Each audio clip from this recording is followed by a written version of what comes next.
Doctor की ज्यांनी हजारो नाही लाखो म्हणेन, कारण आमची मुलं लहान होती त्यावेळेपासून डॉक्टर साहेब आम्ही तुमच्याकडे येतोय. आता त्यांना मुलं झाली ते पण तुमच्याकडेच येत आहेत. असे लाखो मुलांना तुम्ही अतिशय योग्य ट्रीटमेंट देऊन या समाजाची सेवा केली, त्याबद्दलही आज तुमचा सत्कार आयोजित केलेला आहे. तसेच आमच्या सर्वांचे मार्गदर्शक आणि अतिशय हसतमुख असणारे 78-79 वर्षाचे तरुण सन्माननीय मर्दाशेठजी यांचे चिरंजीव आणि मंगळवेढ्याचे भाग्यविधाते वकील साहेब यांचे नातू सन्माननीय सचिनजी डॉक्टर सचिन मर्दाशेठ, सचिनजी मर्दासाहेब हे हैदराबादमध्ये आपल्या कॅन्सर स्पेशालिस्ट म्हणून काम करत आहेत. तेही आज आपल्या या कार्यक्रमाचे सत्कारमूर्ती आहेत. त्यानंतर सहकार शिरोमणीचे व्हाईस चेअरमन आणि आपल्या सर्वांचे मित्र हितचिंतक सन्माननीय शिंदे साहेब, त्यांची कन्या, खरं तर तिचं प्राथमिक शिक्षण पंढरपुरातच झालं.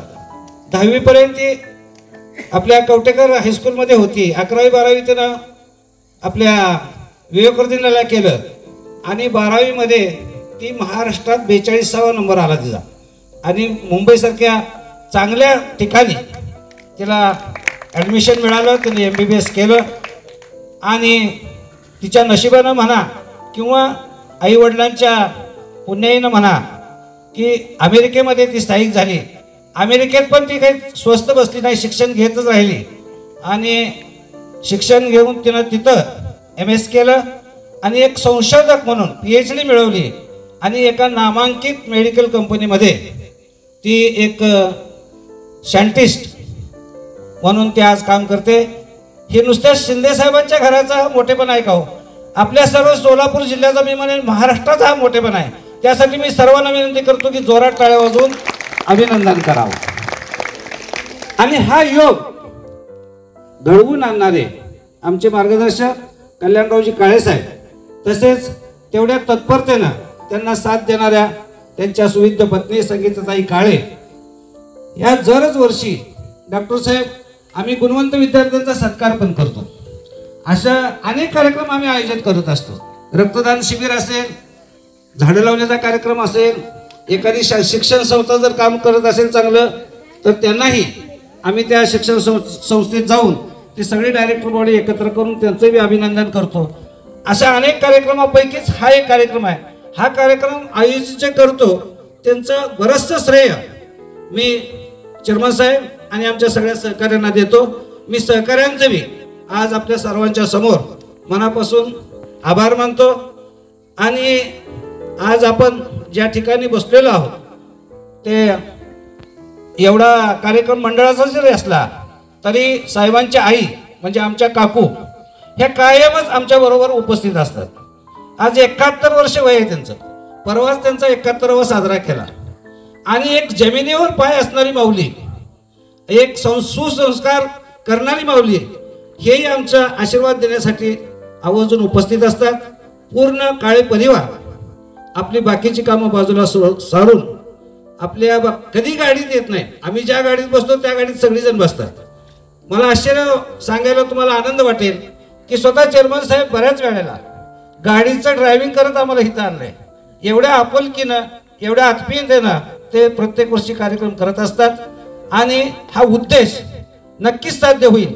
आणि मी काही जास्त लांबवणार नाही. मला तुमच्याबद्दल बोलायचं म्हटलं तर एक एक व्यक्ती इतकी मोठी आहे की एक एक तास पुरणार नाही. तरी पण आपल्याला कार्यक्रम आटोपता घ्यायचा आहे आणि प्रास्ताविक हे 5 मिनिटापेक्षा जास्त नसावं या हिशोबानं मी आमचं प्रास्ताविक थोडक्यात सांगायचा प्रयत्न केला.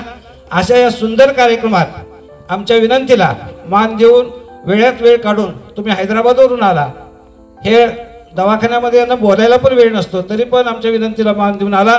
त्याबद्दल सुप्रभात मित्र परिवाराच्या वतीनं मी आपलं अभिनंदन आभार मानतो. आणि आमचा होणारा सत्कार तुम्ही स्वीकारावा आणि आम्हाला मार्गदर्शन करावं एवढी माफक अपेक्षा करून, असंच परत जरी कधी योग आला तरी आपण यावं अशी आग्रहाची विनंती करतो. आपल्या हातून असंच समाजासाठी काम होत राहावं अशी पांडुरंग चरणी प्रार्थना करतो आणि मी माझं लांबत चाललेलं प्रास्ताविक थांबवतो. धन्यवाद.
आज सुप्रभात मित्र मंडळ काम आम्ही दररोज गेली 20-25 वर्ष झालं आम्ही टेन्शन मुक्त व्हायचं असेल तर सुप्रभात मित्र मंडळामध्ये आम्ही दररोज सकाळी जातो.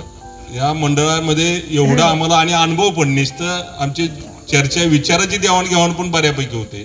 कारण चहा पिताना जी चर्चा आमची होते त्यात हसणं खेळणं एकमेकाबद्दल चेष्टा करणं हे अतिशय महत्त्वाचं आहे. सुप्रभात मित्र मंडळामुळं आम्ही नेहमी हसून खेळून राहतो आणि त्याच्यामुळं आमचं जे शारीरिक आहे आणि आमची जी तब्येत आहे ती चांगल्या पद्धतीने आता उद्धव बापूंनी सुद्धा एवढं त्या सगळ्या आजारावर मात करून पुढे गेले. आमचे कागदेराव साहेब सुद्धा एवढं ट्रगल ह्या 2 वर्षात त्यांनी केला. पण शेवटी ते मंडळात येतात दिवसभर सकाळी तासभर आमच्याबरोबर फिरतात आणि मग हे खरं मंडळाचा उद्देश आहे. आणि अशा मोठ्या माणसाचा सत्कार झाला की आपल्याला एक मन समाधान शांती होते आणि म्हणून हा कार्यक्रम आज खऱ्या अर्थानं आम्ही घेतलेला होता. आपण तिघेही आज इथं उपस्थित राहिला. अगोदर खरं मनापासून मी तुम्हा तिघांच्याही कामाला आणि मनापासून तुम्हाला शुभेच्छाही देतो, धन्यवादही देतो.